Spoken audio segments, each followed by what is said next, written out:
இப்போ வந்து உங்களுக்கு ஒரு 100 பேக்குன்னா சார், நீங்க வந்து இன்வெஸ்ட் பண்றது 99,000 ரூபா தான். 99,000 ரூபா கட்டிட்டீங்கன்னா உங்களுக்கு 100 பிளாஸ்டிக் பேக்கு, அதுக்குள்ள நாத்து, வெட்டி வேரோட நாத்து எல்லாமே நாங்க கொடுத்துறோம். ஒரு பேக்குக்கு பாத்தீங்கன்னா 5ல இருந்து 6 கிலோ வரைக்கும் வெட்டி வேர் கிடைக்கும். கிலோ 200 ரூபாயிலேருந்து 300 ரூபா போயிட்டு இருக்கு சார். சரி தம்பி. 100 பேக்கும் பாத்தீங்கன்னா உங்களுக்கு வந்து மாசத்துக்கு கணக்கு பண்ணீங்கன்னா ஒரு 5ல இருந்து 6 லட்சம் ரூபா கிடைக்கும் ஒரு மாசத்துக்கு. ஆமாமா. நான் கொடுக்குற நாத்து, நாங்க கொடுக்குற பேக்கு, எங்கள்கிட்ட பணம் கட்டி வாங்கினாதான் நாங்க நாத்தை எடுத்துப்போம், திரும்ப வேற எடுத்துப்போம், இல்லாட்டி எடுத்துக்க மாட்டோம்.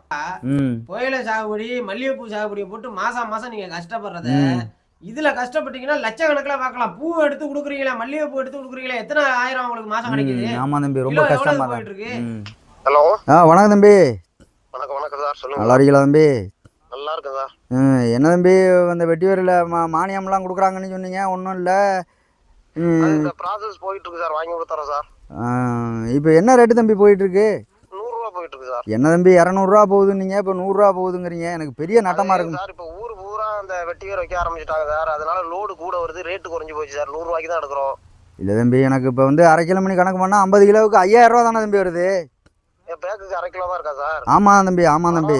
சரியில்லை போல சார். ஐயோ இல்லை தம்பி, இப்போ நீங்கள் சொல்கிற கணக்கில் பார்த்தா எனக்கு 95,000 ரூபா நட்டம் வருது தம்பி. ஐயா சார், இப்போ ஒன்றும் பிரச்சனை இல்லை சார். இப்போ நம்மள்ட்ட இந்த கருவு மொத்த விதை சித்தரத்தை நாற்று கொடுத்துருக்கோம் சார். கருவு மொத்த வந்து உங்களுக்கு பூ மட்டுமே கிலோ 6000 ரூபாய்க்கு எடுக்கிறோம். அப்படியா தம்பி? ஆமா ஆமா, பூ வந்து கருவு மொத்தம் பூ வந்து 6000 ரூபாய்க்கு எடுக்கிறோம் சார். அதே மாதிரி சித்தரத்தை நாத்து கொடுக்குறோம். சித்தரத்தை வந்து நீங்க கிழங்கு நோண்டி கொடுத்துட்டீங்கன்னா கிலோ 1000 ரூபாய்க்கு எடுக்கிறோம் சார். அப்படியா தம்பி? அதுல நான் அதை சரி பண்ணி கொடுத்துறேன் சார். உங்களுக்கு ஒரு 7-8 லட்சம் ரூபா மாசம் கிடைக்கிற மாதிரி ஏற்பாடு பண்ணி விடுறோம். சரி சரி, அப்போ வாங்க தம்பி, நல்லா இருப்பீங்க. உடனே வாங்க, உடனே வாங்க. உடனே வரேன் சார். வாங்க தம்பி, வணக்கம் தம்பி. வெட்டி வேரில் என்ன வீணடிச்சது பத்தாதுன்னு சித்தரத்தையில் என்ன சிதறடிக்க பார்க்குறியாடா? வாடா வா. சொல்லுங்க சார், என்ன பண்ணுவோம்? அந்த சித்தரத்தை என்ன ரேட்டு சொன்னீங்க? கிலோ 1000 ரூபாய்க்கு எடுக்கிறோம் சார். கருவு மொத்த 6000 ரூபாய்க்கு எடுக்கிறோம் சார். சரி வாங்க சார் பாப்போம். சொல்லுங்க சார், என்ன பண்ணுவோம்? சித்தரத்தை என்ன ரேட்டு சார் சொன்னீங்க? கிலோ 1000 ரூபா சார். இதான்டா சித்தரத்தை? இதான் சித்தரத்தை? இதான் சித்தரத்தை. கிலோ 1000 ரூபா சொன்னீங்களா? இதான் சித்தரத்தை. என்ன சார் இப்படி பேசுறீங்க? என்ன இருக்கு வாடா, இது என்னன்னு தெரியுதாடா?